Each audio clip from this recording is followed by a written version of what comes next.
Now students, कल की class में मैंने आपको बताया था कि हीट एक टाइम में एक ही काम कर सकती है, या तो स्टेट चेंज करेगी या तो वो टेम्परेचर चेंज करेगी। ओके, चलिए अब हम एनसीईआरटी की हेल्प से यहाँ पर मैं रीडिंग भी आपको करता जाऊँगा, बताता भी जाऊँगा कि आपकी बुक में क्या क्या बातें बताई गई हैं। ठीक है स्टूडेंट्स, जो इंपॉर्टेंट नोट्स होंगे उसको आप अपनी बुक में टिक कर लीजिएगा, याद कर लीजिएगा। देखिए, can matter change it state.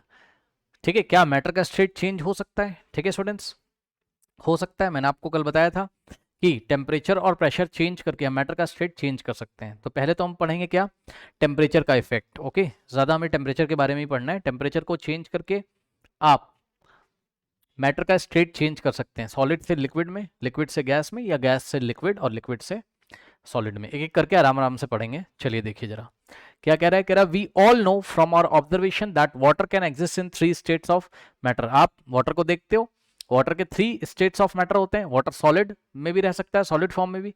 जो आइस होती है वो वाटर का सॉलिड फॉर्म है, पता है आपको। ठीक, लिक्विड फॉर्म में as a familiar with water. Okay, पानी आप देखते हो, पानी आप पीते हो डेली, ठीक है ना। तो पानी क्या है, वाटर का लिक्विड स्टेट है, और क्या है। ठीक, और वाटर के जो वेपर होते हैं, ठीक है स्टूडेंट्स, वाटर के जो वेपर होते हैं, ठीक है ना, वाटर के वेपर के आपने कभी देखे हैं? बिल्कुल देखे होंगे। देखिए, वाटर के वेपर दो तरीके से बन सकते हैं। दोनों बातें कॉपी में नोट करिएगा, इंपॉर्टेंट बात है, ध्यान से सुनिएगा। देखिए, अगर मान लीजिए बच्चों आपके पास एक टब है इस तरीके से, या एक बकेट है। ठीक है, ये बकेट है इस तरीके से मान लो। ठीक, अब इसमें पानी भरा हुआ है, या कोई फ्लास्क है इसमें पानी भरा हुआ है। ध्यान से सुन लीजिए, इसमें पानी है। ठीक, तो एक टॉपिक होता है बच्चों आपका, जो आप आगे चल के भी किसी चैप्टर में पढ़ोगे। एक तो होता है इवेपोरेशन, ध्यान दीजिएगा जरा। एक क्या होता है, इवेपोरेशन। अब ये क्या होता है समझो जरा। इवेपो, वी ए, इवेपोरेशन। देखो ये क्या होता है आपका।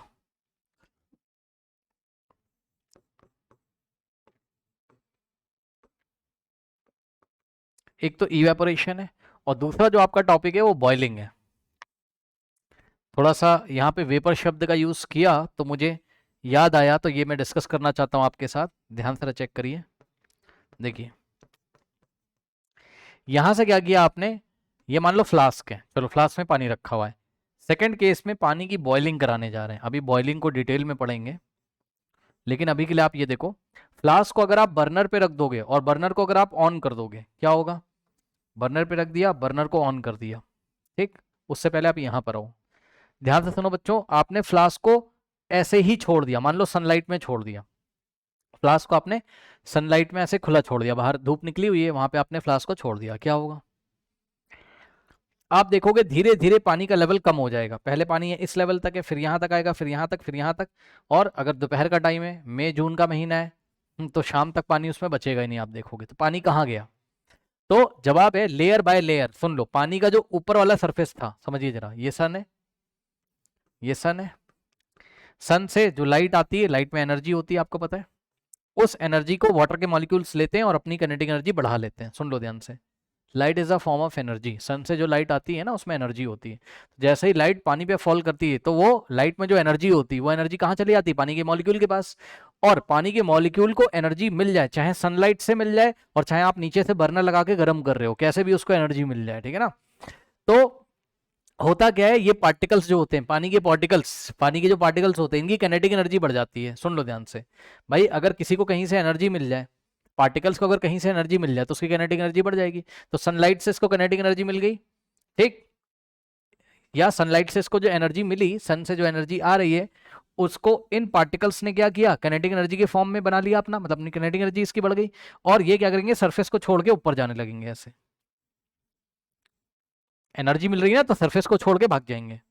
सरफेस मतलब समझ रहे हो, ग्लास में आपने पानी देखा है इस तरीके से, तो ग्लास में ऊपर जो सरफेस आपको पानी का दिखाई पड़ता है, उस सरफेस, उस सतह की मैं बात कर रहा हूं। उस सतह पे जो मॉलिक्यूल है वो निकल निकल के भागेंगे। बल्क वाले नहीं भागेंगे। बल्क वाले कौन से, अंदर वाले। सुन लो ध्यान से, यहां जो टॉप पे मॉलिक्यूल, इसको हम बोलते हैं सरफेस मॉलिक्यूल। सरफेस के पार्टिकल हैं या सरफेस के मॉलिक्यूल्स हैं। और अंदर जो पार्टिकल्स हैं, इसको हम क्या बोलते हैं, बल्क मॉलिक्यूल्स या बल्क पार्टिकल। तो यहां पर जब धूप में आप पानी को रखते हो बच्चों, ठीक है ना, धूप में जब आप पानी को रखते हो तो इवेपोरेशन होता है पानी का, यानी कि पानी के सरफेस से पार्टिकल निकलते हैं, पहले ऊपर वाले सरफेस से निकल के चले जाएंगे, फिर नेक्स्ट एक लेयर आएगी उसके सरफेस के पार्टिकल चले जाएंगे, फिर नेक्स्ट सरफेस आएगी उससे, तो ऐसे धीरे धीरे एक बाय एक, वन बाय वन लेयर धीरे धीरे शाम तक पानी आपका खत्म हो जाएगा, पानी का लेवल कम हो जाएगा। ठीक, तो याद रखिएगा जो इवेपोरेशन हो रहा है मतलब जो पानी के मॉलिक्यूल्स हैं जो पहले लिक्विड स्टेट में थे, यहां ये कौन से स्टेट में थे, लिक्विड स्टेट में, एनर्जी मिलते ही ये उड़ जाएंगे इस तरीके से, उड़ने का मतलब है इसकी काइनेटिक एनर्जी बढ़ जाएगी, भाग जाएंगे ऐसे, ठीक है ना। तो अब ये चले जाएंगे कहीं एटमॉस्फेयर में ऐसे, और ये यहां पर आके हो गए गैसियस स्टेट में। लेकिन आपने देखा ये जो इवेपोरेशन हो रहा था, इवेपोरेशन को हम लोग डिटेल में नेक्स्ट किसी और चैप्टर में पढ़ेंगे, लेकिन आप देखो evaporation is a surface phenomena, ये मैं आपको यहां बताना चाहता था, याद रखिएगा, आपको कंफ्यूज नहीं होना है। इवेपोरेशन कैसा फिनोमेना है, इवेपोरेशन कहीं पे नोट लगा लीजिए कॉपी में, evaporation is a surface phenomena, is a surface phenomena, correct. लेकिन बॉइलिंग जो होती है, बॉइलिंग आपने पानी की करी होगी, जब आप चाय बनाते हो तो पानी गर्म करते हो, उसमें बुलबुले उठने लगते हैं और कुछ ऊपर निकलता हुआ भी आपको दिखाई पड़ता है वहां पर, ठीक है ना। पानी को आप नीचे से ऐसे गर्म करोगे तो क्या होगा, बर्नर से आप उसको हीट दे रहे हो, तो ये जो बल्क में मॉलिक्यूल्स बैठे हुए हैं बच्चों, इनकी काइनेटिक एनर्जी बढ़ जाएगी, सरफेस वालों की भी बढ़ेगी, बल्क वालों की भी बढ़ेगी, सबकी काइनेटिक एनर्जी ऐसे करके बढ़ेगी यहाँ पे इस तरीके से, ठीक है स्टूडेंट्स, और इनकी काइनेटिक एनर्जी इतनी ज्यादा बढ़ जाएगी ये ऐसे भाग जाएंगे यहाँ से। ये पानी की बॉइलिंग है। अभी बॉइलिंग को टेक्निकली हम लोग आगे चल के डिटेल में समझेंगे, अभी बस मैं इतना बताना चाहता हूं कि बॉइलिंग में बल्क मॉलिक्यूल जो होते हैं, ये जो अंदर मॉलिक्यूल इसको हम बल्क मॉलिक्यूल बोलते हैं, बल्क मॉलिक्यूल्स, ठीक। तो बॉइलिंग में बल्क मॉलिक्यूल भी पार्टिसिपेट करते हैं, ठीक। तो boiling is a bulk phenomena, boiling is a bulk phenomena. याद रखिएगा ये दो बातें मैं आपको बताना चाहता था, वेरी इंपॉर्टेंट। क्या, evaporation is a surface phenomena, but boiling of the water या boiling of the liquid is a bulk phenomena, ठीक है। इन दोनों बातों को आप एक बार देख लो अच्छी तरीके से, नोट कर लो, फिर हम आगे चलते हैं, क्योंकि इसने हमको बोला ना कि जो गैस है ऐसा वाटर वेपर, मतलब वाटर के जो वेपर बन जाते हैं, वाटर के जो वेपर बन जाते हैं, ठीक। तो वाटर के जो वेपर बन जाते हैं वो वाटर का गैसियस फॉर्म है। अब वाटर के वेपर बनने के दो तरीके हैं भाई, या तो इवेपोरेशन हो रहा हो और या तो आप बॉइलिंग कर रहे हो, तो दोनों में अंतर होता है। इवेपोरेशन सरफेस फिनोमेना, केवल सरफेस के मॉलिक्यूल लेयर बाय लेयर जाते हैं, ठीक ठीक, और बॉइलिंग एक बल्क फिनोमेना, यानी कि अंदर वाले जो मॉलिक्यूल्स हैं वो भी आपके काइनेटिक एनर्जी बढ़ा के ऊपर निकल जाते हैं, ठीक। अब चलिए आगे पढ़ते हैं। कह रहा है what happen inside the matter during this change of state, जब चेंज ऑफ स्टेट हो रहा होता है, यानी कि सॉलिड से लिक्विड जा रहा होता है, लिक्विड से गैस जा रहा होता है कोई मैटर, ठीक है ना, जब उसके स्टेट में चेंज हो रहा होता है, तो कह रहा है what happens to the particles of the matter during the change of state, जब स्टेट ऑफ चेंज, जब चेंज ऑफ स्टेट हो रहा होता है तो पार्टिकल के जो मैटर हैं उनके साथ कुछ, सॉरी, मैटर के जो पार्टिकल्स हैं उसमें कुछ हो रहा होता है, उसमें कुछ चेंजेस हो रहे होते हैं, हाँ हो रहे होते हैं, मैंने आपको बताया है क्या चेंजेस हो रहे होते हैं, मैंने आपको बताया क्लास में क्या चेंजेस हो रहे होते हैं। मैंने कल की क्लास में आपको बताया कि भाई उनका फोर्स ऑफ अट्रैक्शन क्या होगा, कम हो जाएगा अगर वो सॉलिड से लिक्विड में जा रहे हैं, मान लो सॉलिड से लिक्विड में जा रहे हैं, फोर्स ऑफ अट्रैक्शन कम हो जाता था, याद है, जब एनर्जी मिलती थी, और फोर्स ऑफ अट्रैक्शन कम होगा, काइनेटिक एनर्जी बढ़ेगी और तेजी से वाइब्रेट करेंगे और निकल के भाग जाएंगे। यही बातें हमें यहाँ पढ़ाई जाएंगी। कह रहा how does this change of state takes place, ये सॉलिड से लिक्विड में जाना, लिक्विड से गैस में जाना कैसे होता है। कह रहा we need answer to these questions isn't it, कह रहा है क्या इसका आंसर आपको नहीं पता होना चाहिए, पता होना चाहिए भाई। और देखते हैं अगर पता होना चाहिए तो। इसके बाद आपको एक एक्टिविटी दी हुई है, आइए बताते हैं। देखिए effect of change of temperature, effect of change of temperature, ठीक है स्टूडेंट्स, चलिए देखते हैं क्या कह रहा है। कह रहा है take about 150 gram of ice in a beaker and suspend a laboratory thermometer so that its bulb is in contact with the ice, ठीक है भाई। ये एक थर्मामीटर लिया और थर्मामीटर का जो बल्ब है नीचे ये आइस के कांटेक्ट में होना चाहिए, देख सकते हो आप अपनी बुक में फिगर, ठीक है, ताकि आइस का कितना टेम्परेचर है वो ये थर्मामीटर अच्छी तरीके से मेजर कर पाए, ठीक है स्टूडेंट्स। चलो अब देखो, फिर यहाँ पर क्या है, ग्लास स्टिरर है, ग्लास की एक रॉड है जिससे आप इसको अच्छी तरीके से स्टिर कर सकते हो, हिला सकते हो ऐसे। नीचे देखिए बर्नर है, ये इसकी फ्लेम है बर्नर की, यहाँ से बर्नर ऑन कर दीजिए, ये स्टैंड लगा हुआ है और थर्मामीटर टेम्परेचर बताएगा, ठीक। तो कह रहा है take about 150 gram of ice in a beaker, लगभग 150 ग्राम आइस लीजिए बीकर में and suspend laboratory thermometer so that it bulbs in a contact with the ice as given in the figure 1.6 है। ठीक है भाई, अब आगे देखो, आगे देखो क्या कहता है। यहां पे देखिए बातें क्या करता है, आपसे कह रहा है start heating the beaker on a low flame. ठीक है, ठीक है, तो लो फ्लेम पे, फ्लेम को धीरा करो और स्टार्ट करो हीट करना, इसको करो हीट। चलो, कह रहा है note the temperature when the ice starts melting. सुनो, आपको दिखाई पड़ेगा कि आइस क्या हो रही है, यहां मेल्ट करना शुरू हो रही है, धीरे धीरे आइस मेल्ट करना शुरू हो रही है। अब मेरी बात ध्यान से सुनिएगा, उसने बोला जब आइस मेल्ट करना शुरू हो रही है तो टेम्परेचर नोट करो किसका, थर्मामीटर का। अब मेरी बात ध्यान से सुनो, हीट आप दे रहे हो, ठीक है, हीट दे रहे हो मतलब एनर्जी सप्लाई कर रहे हो यहाँ नीचे से, ठीक। तो जब अगर आप हीट दे रहे हो, मैंने आपको बोला था हीट एक टाइम में एक ही काम करती है, या तो हीट क्या करेगी, या तो जो हीट आप सप्लाई कर रहे हो वो हीट की हेल्प से, ध्यान सुन लो, या तो टेम्परेचर राइज होगा, ठीक, यानी कि या तो टेम्परेचर में चेंज होगा,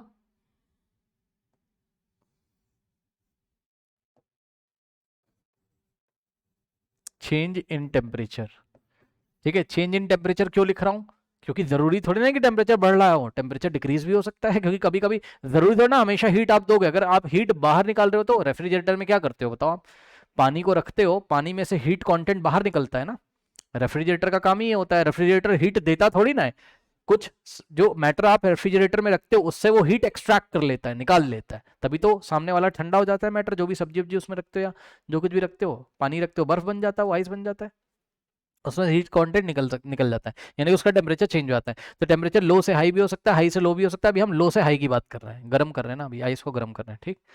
तो हीट एक बार में एक ही काम करेगी, या तो चेंज इन टेम्परेचर करेगी या तो मैटर का स्टेट चेंज करेगी, यानी कि या तो क्या करेगी, change in the state of matter, सही है। अब ध्यान देंगे स्टूडेंट्स, ध्यान से चेक करिए।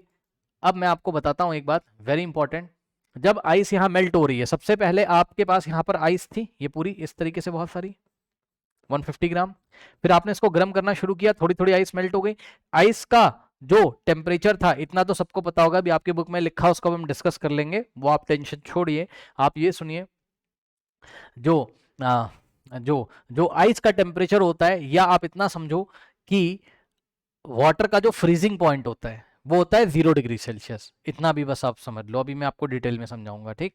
वाटर का फ्रीजिंग पॉइंट कितना है आपका, 0 डिग्री सेल्सियस, मतलब वाटर 0 डिग्री सेल्सियस पे आइस बन जाता है, इतना तो पता होगा, यानी कि 0 डिग्री सेल्सियस पे वाटर सॉलिड में यानी कि आइस में चेंज हो जाता है, इतना तो पता होगा।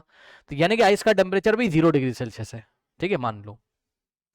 तो यहाँ पे आइस का टेम्परेचर कितना था, जो आइस आपने ये आइस पूरी ली थी, इसका टेम्परेचर बताइए कितना था बच्चों, 0 डिग्री सेल्सियस था, ठीक है ना। अच्छा, अब आप इसको गर्म कर रहे हो, गर्म कर रहे हो लो फ्लेम पे, धीरे धीरे आइस मेल्ट हो रही है, यहाँ पे देखिए ये आइस मेल्ट हो गई इतनी, मान लो अब दो, इसमें मान लो 2-3 पीसेस बचे हुए हैं छोटे छोटे, ये बस इतना। लेकिन आप क्या देख रहे हो कि इस थर्मामीटर का जो टेम्परेचर वो 0 का 0 ही बना रहता है, अभी भी 0 डिग्री सेल्सियस।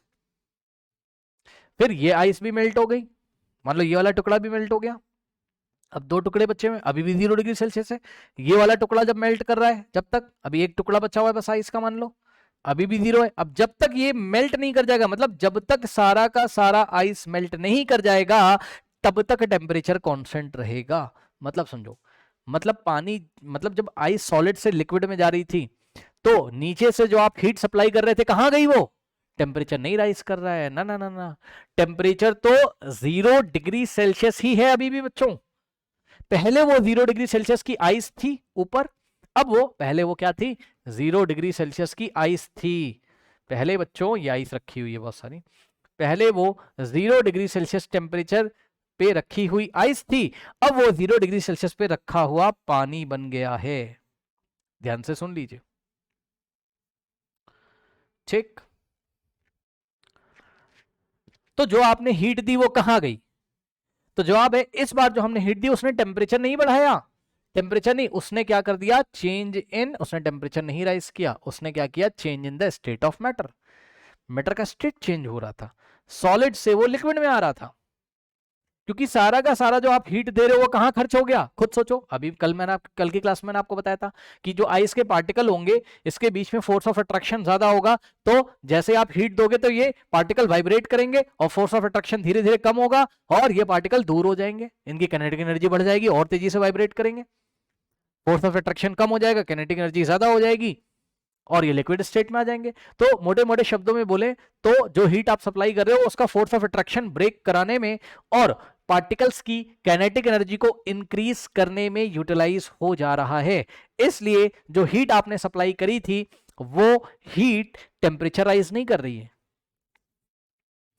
वो फोर्स ऑफ अट्रैक्शन को ब्रेक करा रही है और पार्टिकल की काइनेटिक एनर्जी को, मतलब ऑब्वियसली काइनेटिक एनर्जी पार्टिकल को ज्यादा होगी तो और तेजी से वाइब्रेट कर रहे होंगे। मेनली वो अभी जो काम कर रही हीट आप सप्लाई कर रहे हो उसके फोर्स ऑफ अट्रैक्शन को ब्रेक कर रही है, बस ऐसे समझो आप।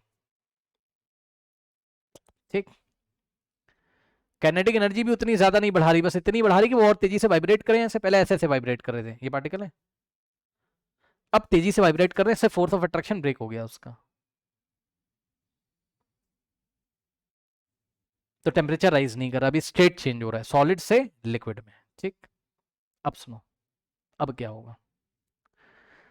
अब आपकी बुक में एक शब्द का यूज करेगा, मैं आपको पहले ही बता देता हूं, अभी रिपीट होगा तो आपको और अच्छा लगेगा।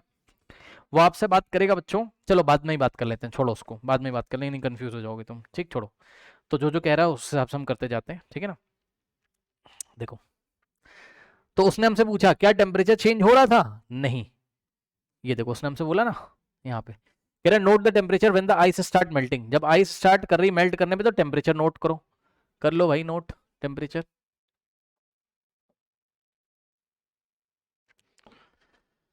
कर लो नोट भाई टेम्परेचर।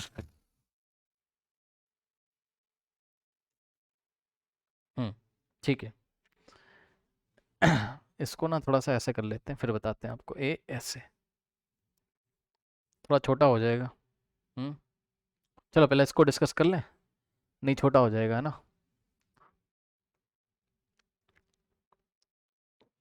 देखो, तो note the temperature when the ice start melting, so the answer is 0 degree Celsius. ठीक, कह रहा note the temperature when all the ice has converted into water, जब सारा का सारा आइस वाटर में कन्वर्ट हो गया, मतलब जैसे ही आइस का जो आखिरी पीस बचा होगा, आखिरी टुकड़ा जो बचा होगा, जब वो पानी में तब्दील हो गया, चेंज हो गया, तब टेम्परेचर नोट करो। तब भी वाटर कितने का, 0 डिग्री सेल्सियस का। अब पहले वो 0 डिग्री सेल्सियस की आइस थी, अब वो 0 डिग्री सेल्सियस का पानी है। अब अगर और टेम्परेचर बढ़ाओ, अगर आप और हीट दोगे तो अब हीट टेम्परेचर को बढ़ाएगी, वो हम बाद में डिस्कस करेंगे, उसको छोड़ो। कह रहा है record your observation for this conversion of solid to liquid, तो सॉलिड से लिक्विड में जो हमने कन्वर्जन किया, तो मैंने आपको बता दिया सॉलिड थी 0 डिग्री सेल्सियस की आइस थी, जब तक सारा आइस 0 डिग्री सेल्सियस के पानी में चेंज नहीं हो जाएगा टेम्परेचर नहीं चेंज होगा, क्योंकि हीट जा रही है मैटर का स्टेट चेंज करने में, यूटिलाइज हो रही हीट। ठीक, तो अब आपको 0 डिग्री सेल्सियस का वाटर मिलेगा। Now put a glass rod in the beaker and heat while stirring till the water start boiling. अब देखो फिर से वही कहानी आगे स्टार्ट कर रहा है। कह रहा अब इसमें एक ग्लास रॉड डालिए और ग्लास रॉड डाल के इस तरीके से इसको अच्छी तरीके से स्टिर करो, हिलाओ। कब तक, जब तक पानी बॉईल ना करने लगे। बॉइलिंग क्या होती है अभी आपको डिटेल में पढ़ाएंगे, टेंशन मत लो। अभी मोटी मोटी बात ये समझो, जब तक पानी में से वेपर ना निकलने लगे, बुलबुले उठते हैं ना पानी के, इस तरीके से वेपर निकलता है उसमें से, चाय आपने बनाई होगी घर में।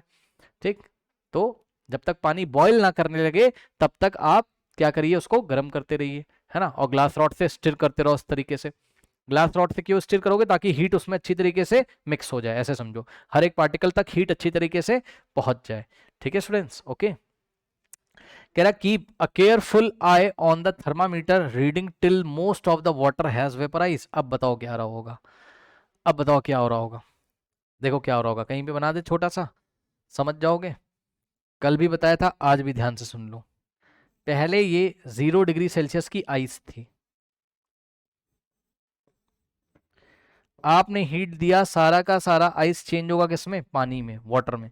लेकिन ये वाटर होगा 0 डिग्री सेल्सियस का ही, सारा हीट खर्च हो गया स्टेट ऑफ मैटर को चेंज करने में। अब अगर आप हीट दोगे तो अब इसका टेम्परेचर राइज होगा, सुन लो ध्यान से। अब ये पानी 0 डिग्री सेल्सियस से 1 डिग्री, फिर 2 डिग्री, फिर 3 डिग्री, 4, 5 ऐसे करते करते करते करते सारा पानी पहले पहुंचेगा कहां, ध्यान सुन लेना, सारा पानी पहले पहुंचेगा कहां, 100 डिग्री सेल्सियस पे। अब 100 डिग्री सेल्सियस पे जैसे ही पहुंचेगा, और 100 डिग्री सेल्सियस क्या होता है, पानी का बॉइलिंग पॉइंट। सुन लो, पानी का मेल्टिंग पॉइंट अभी आपकी बुक में डिस्कस किया है, वो हम आपको भी डिटेल में पढ़ाएंगे, उसको आप टेंशन मत लो। पानी का मेल्टिंग पॉइंट या फ्रीजिंग पॉइंट, जो बोलना है बोल दो, भी डिस्कस करेंगे। पानी का मेल्टिंग पॉइंट 0 डिग्री सेल्सियस, ठीक, और पानी का बॉइलिंग पॉइंट, पानी का बॉइलिंग पॉइंट 100 डिग्री सेल्सियस होता है, मतलब 100 डिग्री सेल्सियस पे बॉइल करने लगेगा। ठीक, तो अब सुनो, अब 100 डिग्री सेल्सियस पे आ जाता है, अब आप देखोगे पानी वेपराइज करने लगता है, इस तरीके से वेपर बन के उड़ जाएगा, बॉइल करने लगेगा। और मोस्ट ऑफ द वाटर जब इसमें से उड़ जाता है, जब थोड़ा सा ही चाहे पानी बचे, तब भी टेम्परेचर 100 डिग्री सेल्सियस है। वो यही कह रहा है आपसे, कह रहा है now put a glass rod in the beaker and heat while stirring the water start boiling, keep a careful I on the thermometer reading till the most of the water has vaporise. ठीक है, जब लगभग लगभग पूरा का पूरा पानी vaporise हो रहा है, ठीक है, जब थोड़ा सा पानी बचा हुआ है, ये बहुत थोड़ा सा, तब आप थर्मामीटर का टेम्परेचर देखो, तो क्या थर्मामीटर का टेम्परेचर 100 से बढ़ गया है? नहीं। क्यों? क्योंकि 0 डिग्री सेल्सियस का पानी था पहले, और 0 डिग्री सेल्सियस के पानी को जब आप हीट दे रहे थे, तो सारा का सारा हीट अब स्टेट नहीं चेंज कर रहा है, अब सारा का सारा हीट उसका टेम्परेचर राइज कर रहा है, 0 से 1 डिग्री, 1 से 2 डिग्री, 3 डिग्री, 4 डिग्री, 5 डिग्री, करते करते 100। और जैसे ही 100 आ जाता है, जैसे ही 100 डिग्री सेल्सियस टेम्परेचर आ जाता है, अब पानी बॉईल करता है, यानी कि अब पानी बॉईल करके बहुत सारा पानी उड़ जाएगा, वेपर बन के ऐसे उड़ जाएगा, और थोड़ा सा ही पानी इसमें बचा रहेगा, ये इस तरीके से बहुत थोड़ा सा पानी इसमें बचा रहेगा। लेकिन ये जो थोड़ा सा पानी बचा है, इसका टेम्परेचर 100 डिग्री सेल्सियस ही रहेगा, यानी कि पानी की जो बॉइलिंग हो रही है वो 100 डिग्री सेल्सियस कांस्टेंट टेम्परेचर पे हो रही है स्टूडेंट्स। अब टेम्परेचर नहीं बढ़ रहा है, 100 डिग्री सेल्सियस है, यानी कि अब जो आप हीट दे रहे हो वो कहां गई, वो गई स्टेट ऑफ मैटर को चेंज करने में। अब लिक्विड से कहां जा रहा है, गैस में। देखा, फिर से सुन लो पूरी कहानी, आपको आना चाहिए। 0 डिग्री सेल्सियस का आइस था, गर्म करोगे इसको, हीट दे रहे हो दे रहे हो दे रहे हो, मैं आपको एक बार फिर से पूरी समरी बता देता हूं। यहाँ पे देखिए, यहाँ पे ये आपके पास आइस है,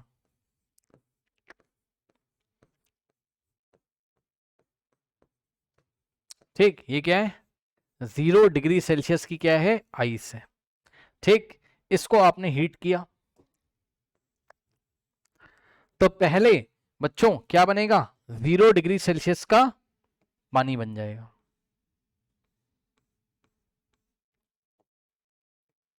ये बन गया क्या, 0 डिग्री सेल्सियस का पानी, वाटर। ठीक, तो जितना भी आपने हीट सप्लाई किया है, वो सारा का सारा हीट अभी क्या कर रहा है, स्टेट ऑफ मैटर को चेंज कर रहा है।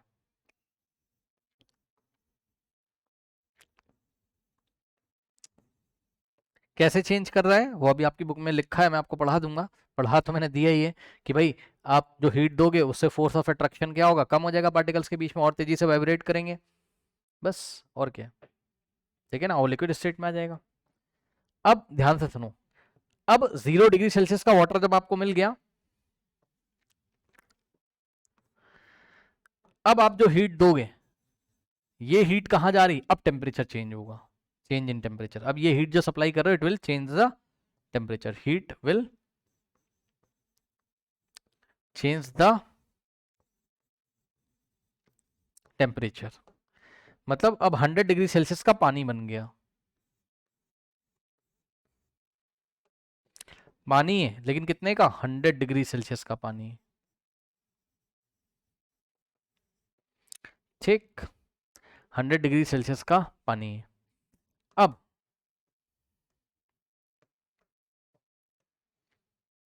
ये थर्मामीटर लगा था यहाँ, ये थर्मामीटर यहाँ लगा है, ये थर्मामीटर यहाँ लगा है। ठीक, ये थर्मामीटर 0 डिग्री सेल्सियस दिखा रहा था आइस का, ये थर्मामीटर 0 डिग्री सेल्सियस वाटर का, ये थर्मामीटर 100 डिग्री सेल्सियस वाटर का। यहाँ से यहाँ जाने में जो हीट दिया टेम्परेचर चेंज करेगा, अब जो हीट दोगे वो स्टेट चेंज करेगा।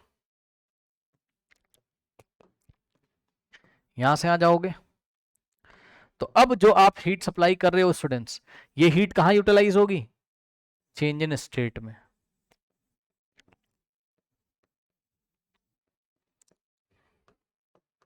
ये 100 डिग्री सेल्सियस का लिक्विड था, वाटर, अब लिक्विड से कहां जाएगा, गैसेस स्टेट में।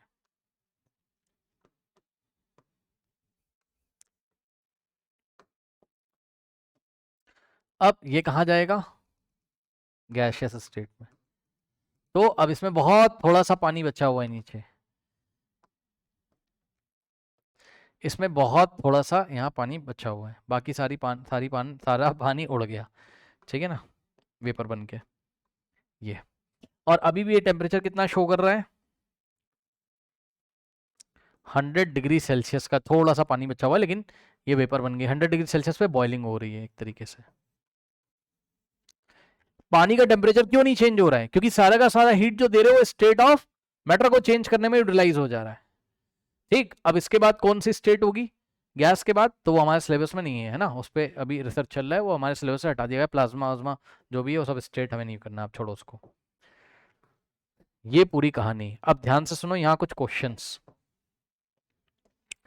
देखिए, ध्यान सुनिए। आइस के पार्टिकल्स के पास 0 डिग्री सेल्सियस पे ज्यादा एनर्जी होती है, ध्यान सुनना, ज्यादा एनर्जी किसके पास होती है, 0 डिग्री सेल्सियस के आइस के पार्टिकल्स के पास या 0 डिग्री सेल्सियस के पानी के पार्टिकल्स के पास, खुद सोचो, सुन लो ध्यान से।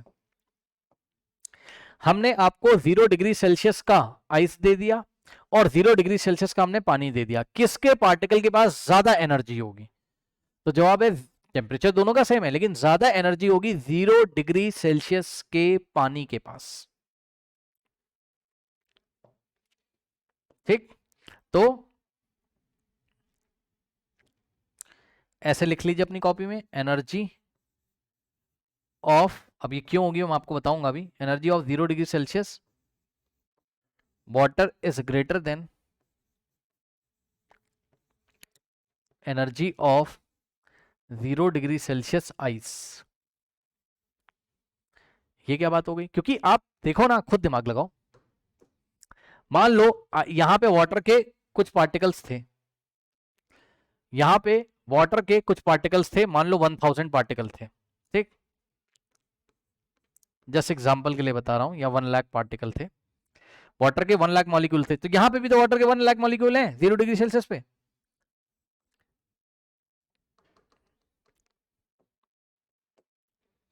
यहां पे भी वाटर के उतने ही मॉलिक्यूल हैं, कितने, 1 लाख। ठीक, बस हुआ क्या, स्टेट चेंज हो गया, ये सॉलिड स्टेट में थे, फोर्स ऑफ अट्रैक्शन बहुत ज्यादा था, है ना, ऐसा बॉन्डिंग बना के बढ़िया से बैठे हुए थे, और ये थोड़ा सा यहाँ पे फोर्स ऑफ अट्रैक्शन ब्रेक हो गया। अब बताओ किसके पास ज्यादा एनर्जी, तो भाई एक बात बताओ, जो आपने एनर्जी यहां से सप्लाई करी है ये इन लोग के पास ही तो गई है, तो आइस के पार्टिकल के पास उतनी एनर्जी नहीं थी, धीरे धीरे आप इसको एनर्जी दे रहे हो, सभी पार्टिकल का फोर्स ऑफ अट्रैक्शन ब्रेक हो रहा है, हो रहा है, हो रहा है, हो रहा है, लिक्विड में आ गया, लो, तो सारा एनर्जी छुप चुका है, छुपा हुआ एनर्जी, हिडन एनर्जी, जितना एनर्जी आपने हीट के फॉर्म में दिया था सारा एनर्जी इन पार्टिकल्स के पास है, टेम्परेचर नहीं चेंज हो रहा है, तो इन पार्टिकल्स के पास, यानी कि वाटर के जो 1 लाख पार्टिकल हैं उसके पास एनर्जी, वही पार्टिकल तो यहां पर थे लेकिन सॉलिड स्टेट में थे, और वही पार्टिकल यहां है अब लिक्विड स्टेट में, तो इनके पास ज्यादा एनर्जी, जो एनर्जी यहां से खा चुके हैं, ये खा लिया इन्होंने, जो एनर्जी यहां से खा के छुपा चुके हैं, बचा चुके हैं बचाने का मतलब है, छुपाने का मतलब है कि भाई वही एनर्जी तो इन पार्टिकल्स के पास है। ठीक, तो याद रखिएगा, जब आप यहां से यहां आ रहे हो, ठीक, तो आप जो हीट सप्लाई कर रहे हो वही इन पार्टिकल्स को मिल जाती है, तो इनकी एनर्जी ज्यादा है, और ये हीट क्योंकि समझ में तो आ नहीं रही, छुपी हुई हीट है, दिखाई नहीं पड़ रही, कैसे नहीं समझ में नहीं आ रही है, कैसे समझ में नहीं आ रही, क्योंकि टेम्परेचर नहीं राइज कर रही, यहाँ भी टेम्परेचर 0, यहाँ भी टेम्परेचर 0 है, टेम्परेचर नहीं राइज हो रहा है, तो ऐसी हीट को बोलते हैं लेटेंट हीट, लेटेंट मतलब हिडन, छुपा हुआ, ठीक, ऐसी हीट को बोलते हैं क्या, लेटेंट हीट। और कौन सी लेटेंट हीट, ये है latent heat of fusion, latent heat of fusion, fusion का क्या मतलब होता है वो मैं आपको बता रहा हूं, ध्यान सुनो, फ्यूजन का मतलब होता है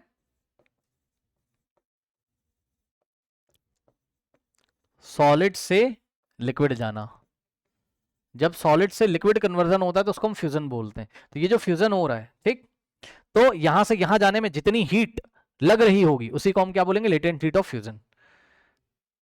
अब ध्यान से सुनो, तो लेटेंट हीट ऑफ फ्यूजन की एक टेक्निकल डेफिनेशन बनाई गई है, वो डेफिनेशन क्या है वो अभी मैं आपको बताता हूँ, एक्चुअल में मैं रुका हूँ ना मेल्टिंग मेल्टिंग पॉइंट के डेफिनेशन वगैरह के लिए, रुक जाओ भाई, बस अभी आप नाम देख लो, यहां से यहां जाने में लेटेंट हीट ऑफ फ्यूजन, और इसी तरीके से यहां पे देखिए जरा, जब आप यहां से यहां जा रहे हो तो ये कहलाएगी आपकी लेटेंट हीट ऑफ वेपराइजेशन, क्या, लेटेंट हीट ऑफ वेपराइजेशन। क्यों? क्योंकि यहां से यहां 100 डिग्री सेल्सियस का पानी था, अब यहां पानी ना के बराबर बचा है, अब ये वेपर बन गए। तो अब सवाल ये है कि ये मान लो ये वेपर जो है इनका भी टेम्परेचर कितना है, 100 डिग्री सेल्सियस मान लो, मान क्या लो हो गई, ठीक है। इनका भी वेपर में, भाई वेपर में पानी के तो पार्टिकल है, उनका टेम्परेचर 100 डिग्री सेल्सियस है, ठीक। और इस पानी का टेम्परेचर भी 100 डिग्री सेल्सियस है। किसके पास एनर्जी ज्यादा होगी? किसके पास एनर्जी ज्यादा होगी? वाटर के गैशियस स्टेट में, मतलब 100 डिग्री सेल्सियस का स्टीम हमने आपको दे दिया, स्टीम 100 डिग्री सेल्सियस का क्या है, ये स्टीम है, ठीक। स्टीम जो भाप निकलती है बॉयल होने के बाद, ठीक। और यहां से देखिए जरा, 100 डिग्री सेल्सियस का वाटर दे दिया लिक्विड स्टेट में, किसके पास एनर्जी ज्यादा होगी? तो जवाब है एनर्जी ऑफ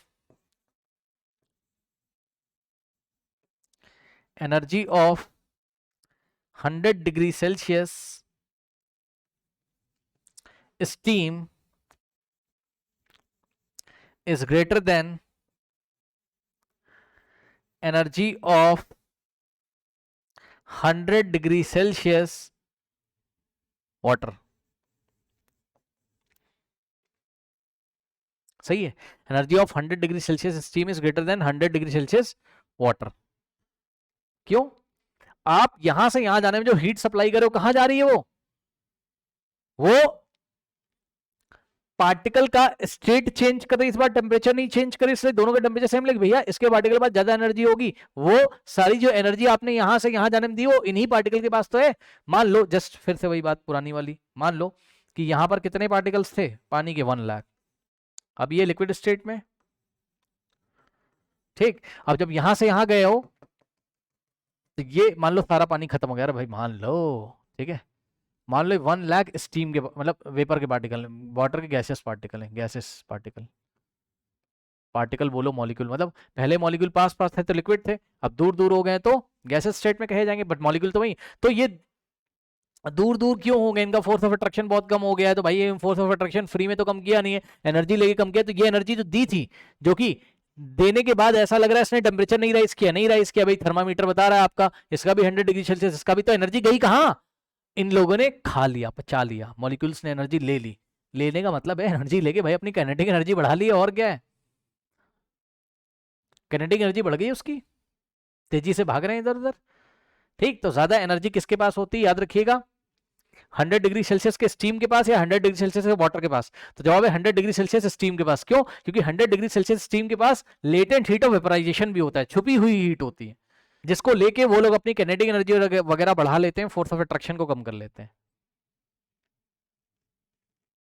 तो अगर आपके हाथ पे 100 डिग्री सेल्सियस का पानी गिर जाए, ध्यान से सुनिए, अगर आपके हाथ पर 100 डिग्री सेल्सियस का पानी गिर जाए और अगर आपके हाथ को 100 डिग्री सेल्सियस का स्टीम टच कर ले, कौन ज्यादा जला देगा आपके हाथ को, कौन ज्यादा बर्न करेगा, कौन ज्यादा चोट करेगा आपको, किससे आपका हाथ ज्यादा जल जाएगा? क्या एहसास होता है बताइए?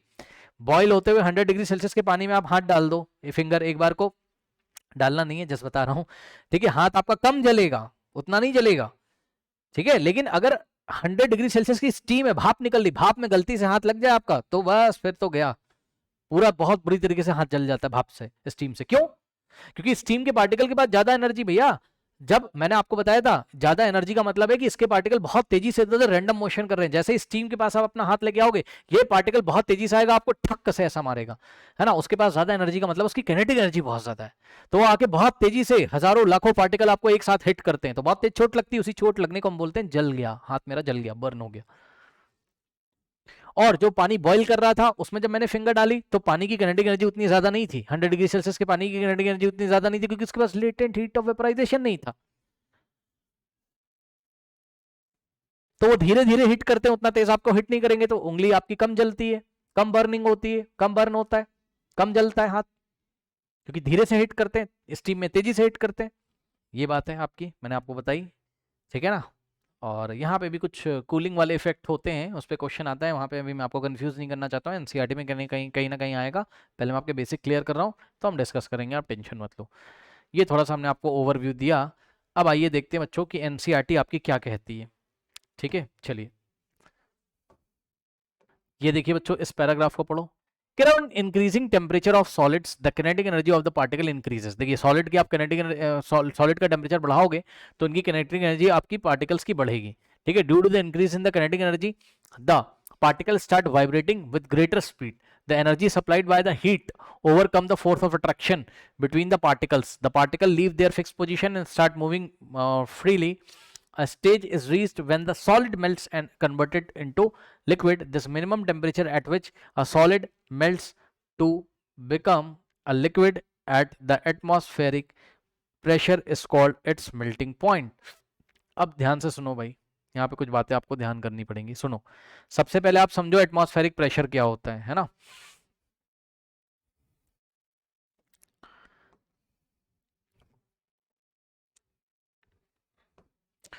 सबसे पहले आपको समझना पड़ेगा क्या एटमॉस्फेरिक प्रेशर क्या होता है। प्रेशर के बारे में आपको पहले भी बता चुका हूं। प्रेशर क्या होता है? Force per unit area. Pressure क्या होता है? Force per unit area. पढ़ा है मैंने आपको। 1 यूनिट एरिया पे कितना फोर्स लग रहा है, वही क्या है? प्रेशर है। प्रेशर को हम डिटेल में पढ़ाएंगे आपको फिजिक्स में, वो छोड़ो अभी आप। अभी बस आप इतना देखो एटमॉस्फेरिक प्रेशर क्या होता है। अब आप बताओ, आप यहाँ पर आप जाओ, किसी फील करने के लिए बता रहा हूँ, किसी खुले मैदान में खड़े हो जाइए जाके, ओपन ग्राउंड में, इससे आपको फील आएगा, ठीक। और आप ऐसे सोचो कि आपके सर के ऊपर एक एयर कॉलम है। एयर के मॉलिक्यूल्स हैं कि नहीं भाई? ये सब एयर के मॉलिक्यूल ही तो है। उसमें मास है कि नहीं बताओ? तो फोर्स लगाएगा।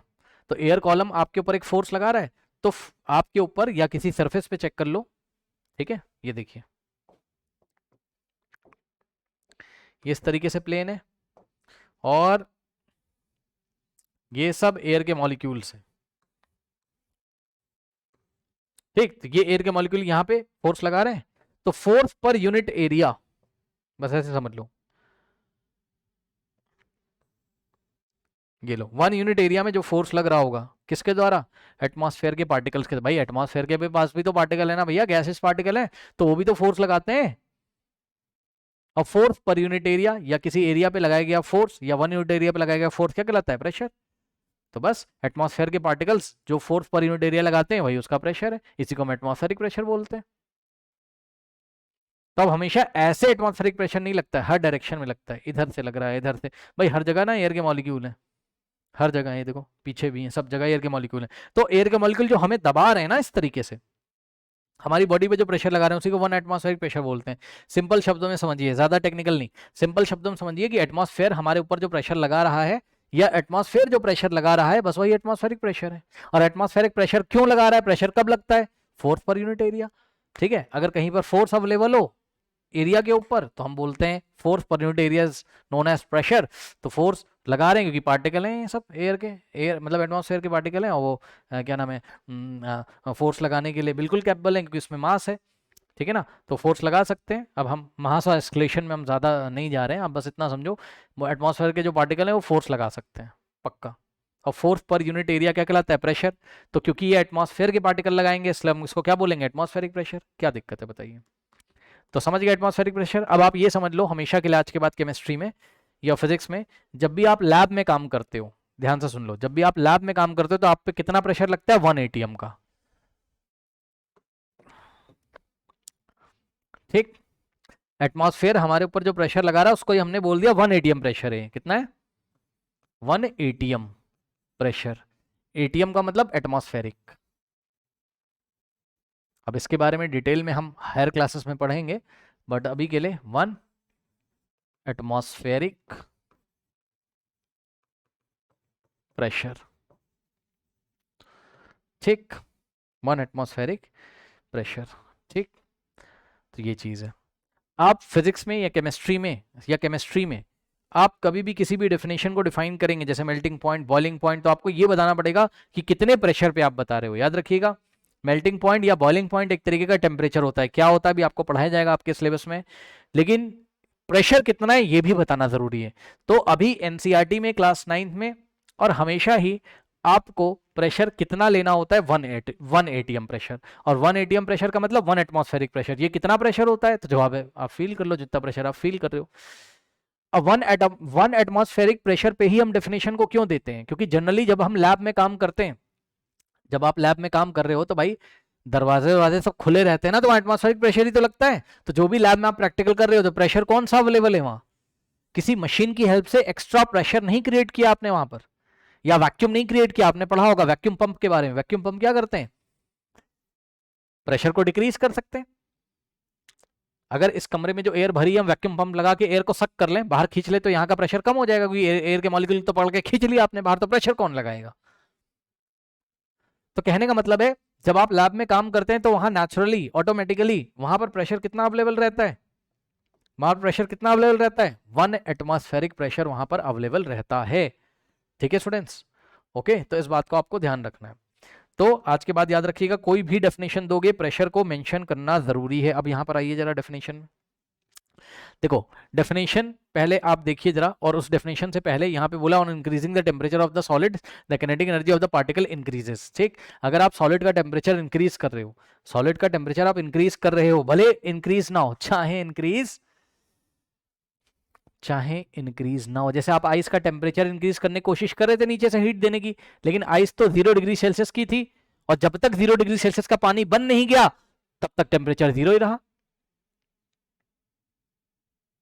टेम्परेचर नहीं चेंज हुआ था। क्योंकि आप टेम्परेचर राइज करने की आप कोशिश कर रहे हो हीट सप्लाई करके, लेकिन वो जो हीट सप्लाई कर रहे हो तो मैटर को, स्टेट ऑफ मैटर को चेंज कर रहा है। कैसे चेंज कर रहा है वो आपको बताया गया यहाँ पे, ध्यान से करो। कह रहा हूं increasing the temperature of the solid, मतलब सॉलिड की जब आप टेम्परेचर बढ़ाने की कोशिश कर रहे थे तो kinetic energy of the particle increases. अच्छा ये ये वही बात हो गई भाई, थोड़ा सा घुमा के लिखा है ना भैया। सॉलिड के जो पार्टिकल है उनकी काइनेटिक एनर्जी बढ़ेगी, वो अपनी मीन पोजीशन के टू एंड फ्रो पहले ऐसे से वाइब्रेट कर रहे थे। अब जब आप और एनर्जी दोगे तो और तेजी से वाइब्रेट करेंगे, और जब और तेजी से वाइब्रेट करेंगे तो उनके बीच का फोर्स ऑफ अट्रैक्शन ब्रेक हो जाएगा या कम हो जाएगा, और ये अपना स्टेट चेंज कर लेंगे, लिक्विड स्टेट में आ जाएंगे। पढ़ लो, यही चीज लिखी किताब में। On increasing the temperature of solids the kinetic energy of the particle increases, due to the increase in the kinetic energy the particle start vibrating with the greater speed. ठीक है, देख लीजिए। ठीक है, जब आप टेम्परेचर बढ़ाओगे तो पार्टिकल काइनेटिक एनर्जी बढ़ेगी। टेम्परेचर बढ़ाने के लिए आपने हीट सप्लाई करी थी ना, अब टेम्परेचर बढ़े चाहे ना बढ़े, ठीक है, पार्टिकल की काइनेटिक एनर्जी वहां बढ़ेगी। पार्टिकल की काइनेटिक एनर्जी बढ़ने का मतलब है, काइनेटिक एनर्जी का फॉर्मूला क्या होता था, हाफ एम वी स्क्वायर, याद करिए। ठीक है, half m v square, kinetic energy का फॉर्मूला क्या होता था, याद करिए। काइनेटिक एनर्जी का फॉर्मूला क्या होता था, ये होता था आपका हाफ एम वी स्क्वायर। ठीक, तो काइनेटिक एनर्जी बढ़ाने का मतलब है स्पीड आप बढ़ा रहे हो। ठीक, एम तो कांस्टेंट है, मास तो कांस्टेंट है। ठीक, तो इसका मतलब है टेम्परेचर बढ़ाने की कोशिश जब आप कर रहे थे, जो हीट आपने दी वो उससे काइनेटिक एनर्जी बढ़ गई, और काइनेटिक एनर्जी बढ़ गई तो पार्टिकल्स वाइब्रेट करने लगे ग्रेटर स्पीड से। ऐसा करने से the energy supply by the heat overcomes the force of attraction between the particles. तो ये एनर्जी जो आपने सप्लाइड करी हीट के द्वारा, ये क्या करते हैं, ओवरकम करते हैं, मतलब कम करते हैं। किसको कम करते हैं, फोर्स ऑफ अट्रैक्शन को कम करते हैं। किसके बीच में, पार्टिकल्स के बीच में। पार्टिकल्स के बीच में जो फोर्स ऑफ अट्रैक्शन था उसको कम कर दिया जाता है, तो फोर्स ऑफ अट्रैक्शन कम हो जाता है, तो क्या होता है, the particles leave their fix position and starts moving more freely. ठीक, तो पार्टिकल जिस पोजीशन पे थे, है ना, दूसरे पार्टिकल के साथ फोर्स ऑफ अट्रैक्शन में, उस पार्टिकल फिक्स पोजीशन को छोड़कर अब वो और ज्यादा फ्रीली इधर उधर जा सकते हैं, उनकी काइनेटिक एनर्जी बढ़ गई। तो इस तरीके से सॉलिड अपना स्टेट चेंज करके लिक्विड में आ जाता है। नाउ अब देखिए, कह रहा स्टेज इज रीच्ड। अब यहां पे आपको नोट लगाना अपनी किताब में, ध्यान सुन लो, ये एग्जाम में आएगा। A stage is reached when the solid melts and converted to a liquid. ठीक, एक ऐसी स्टेज आती है जिस स्टेज पे सॉलिड मेल्ट करने लगता है। जैसे आइस अभी मेल्ट कर रही थी, पिघल रही थी, मेल्ट करने का मतलब पिघल रही, मतलब अपना स्टेट चेंज कर रही। क्या हो रहा है देख रहे हो ना, एनर्जी आपने दी, उस एनर्जी से क्या हुआ, पार्टिकल वाइब्रेट करने लगे तेजी से, क्योंकि उनकी काइनेटिक एनर्जी बढ़ गई। ठीक, अब वो फ्रीली मूव कर सकते हैं अंदर फ्लास्क के अंदर। ठीक, तो एक ऐसी स्टेज आती है जब सॉलिड मेल्ट करने लगता है। आपको दिखाई पड़ेगा हाँ भाई सॉलिड लिक्विड में चेंज हो रहा है, जैसे आइस लिक्विड में चेंज होती है। तो a stage is reached when the solid melts and it is converted to liquid। अब ध्यान सुनिए, वेरी इंपॉर्टेंट, ध्यान सुनिए, very important. the minimum temperature at which a solid melts to become a liquid at the atmospheric pressure is called melting point। सुन लो ध्यान से, very important, ये आपको अंडरलाइन करना है, याद करना है, सुन लो। क्या,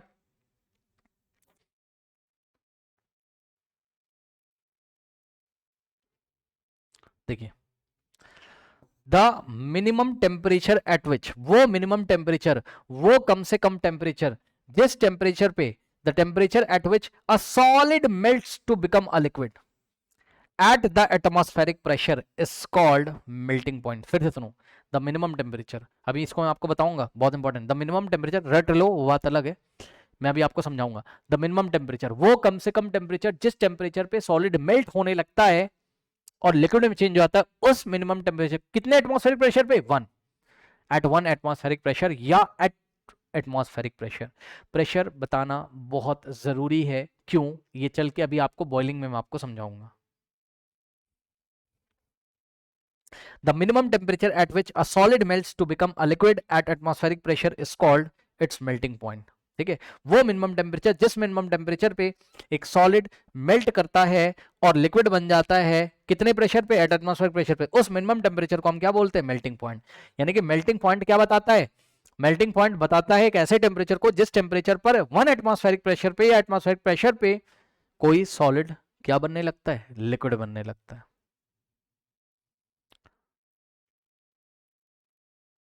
ओके तो आइस के केस में थोड़ा सा मैं आपको बता देता हूं, इसको थोड़ा ऊपर कर लो, बहुत इंपॉर्टेंट बात यहां लिखी, ध्यान सुनिए।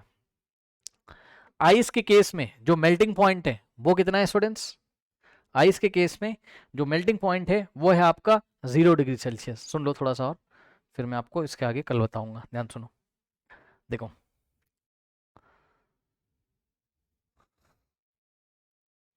देखो, मान लो हमने कुछ पानी लिया और पानी को -4 डिग्री सेल्सियस तक ले गए या -5 डिग्री सेल्सियस तक, अब बताओ, मतलब 0 से भी कम कर दिया, तो रहेगा तो वो सॉलिड फॉर्म में ही।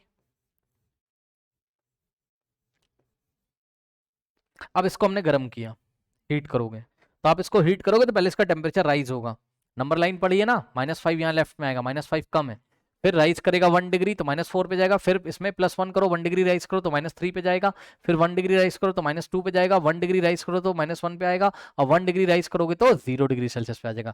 यानी कि हम मान लो -5 डिग्री सेल्सियस की आइस ली है, ध्यान से सुन लीजिए, इसको हमने गर्म करना शुरू किया, तो ये अभी सॉलिड है, तो भाई जो आप हीट दे रहे हो उससे ये पार्टिकल अभी वाइब्रेट हो रहे हैं, वाइब्रेट हो रहे हैं, वाइब्रेट हो रहे हैं, ऐसे ऐसे वाइब्रेट हो रहे हैं, वाइब्रेट हो रहे हैं, ठीक। आपने और हीट दी, और हीट दी, और हीट दी, टेम्परेचर बढ़ते बढ़ते बढ़ते बढ़ते अभी टेम्परेचर बढ़ रहा है, बढ़ते बढ़ते 0 डिग्री सेल्सियस हो गया।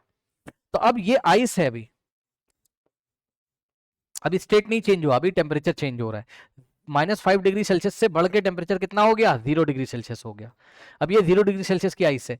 अब हम क्या देखते हैं, 0 डिग्री सेल्सियस और प्रेशर कितना है, प्रेशर कितना है, प्रेशर कितना है, 1 एटमॉस्फेरिक प्रेशर। इसको, इस चीज को मैं अच्छे से बना देता हूँ, यहाँ पे देखो जरा क्या बता रहा हूँ मैं आपको, यहाँ पे देखिए क्या किया मैंने, मैंने आइस ली, आइस को मैंने एक ऐसे रेफ्रिजरेटर में रखा जो बहुत बढ़िया, जिसका कंप्रेसर है, और वो उसको -5 डिग्री सेल्सियस तक ले आता है, मान लीजिए। अब अगर तुम इसको हीट दोगे तो पहले -5 से इसका टेम्परेचर बढ़ेगा, मतलब जो तुम हीट दे रहे हो, ठीक है, इससे इसका टेम्परेचर राइज करेगा, -5 से -4 -3 -2 -1 फिर 0 तक पहुंचेगा। तो पहले 0 डिग्री सेल्सियस की आइस बनेगी। अब इस टेम्परेचर पे क्या होता है, और बाहर से प्रेशर कितना है, 1 एटीएम, 1 एटमॉस्फेरिक प्रेशर, ठीक, और हीट तुम दे रहे हो, तो ये आइस सॉलिड है अभी। तो इस टेम्परेचर पे 0 डिग्री सेल्सियस पे स्टूडेंट्स ये मेल्ट होता हुआ आपको दिखाई पड़ेगा, यानी कि अब सॉलिड से कहां आने लगा है वो, लिक्विड में। तो ये वो मिनिमम टेम्परेचर है 0 डिग्री सेल्सियस, कहां पर, 1 एटमॉस्फेरिक प्रेशर पे, जिस टेम्परेचर पे सॉलिड किसमें चेंज होने लगा है अब, लिक्विड में। तो ऐसे टेम्परेचर को हम क्या बोलते हैं, ऐसे टेम्परेचर को हम बोलते हैं मेल्टिंग पॉइंट। अब जाके चेक कर लो, -5 से टेम्परेचर पहले कहां गया होगा, -4, फिर -4 से कहां गया होगा, -3, फिर -3 से -2, क्या मेल्टिंग स्टार्ट हुई, नहीं हुई, फिर -1, मेल्टिंग कब स्टार्ट हो रही है, कब दिख रही है मेल्टिंग आपको, 0 डिग्री सेल्सियस। तो ये वो मिनिमम टेम्परेचर, इससे छोटे टेम्परेचर पे मेल्टिंग नहीं हो रही। 1 एटमॉस्फेरिक प्रेशर अगर आपने रखा है तो 0 डिग्री सेल्सियस ही वो मिनिमम टेम्परेचर है जिस मिनिमम टेम्परेचर पे आपका सॉलिड लिक्विड में चेंज हो रहा है। तो इस मिनिमम टेम्परेचर को ही हम क्या बोलेंगे, melting point of the what, ice, ice का मेल्टिंग पॉइंट है। यही चीज आपकी किताब में लिखी, जाके पढ़ लीजिए। ठीक, यही चीज लिखी है, पढ़िए। कह रहा है क्या, the minimum temperature at which a solid melts to become a liquid at the atmospheric pressure is called its melting point. सुन लीजिए ध्यान से, अगर आप प्रेशर चेंज कर दोगे तो मेल्टिंग पॉइंट भी चेंज हो जाएगा। ये बात आपको बॉइलिंग में मैं समझाऊंगा जब बॉइलिंग पॉइंट बताऊंगा, अभी हम यहाँ पे स्टॉप करते हैं।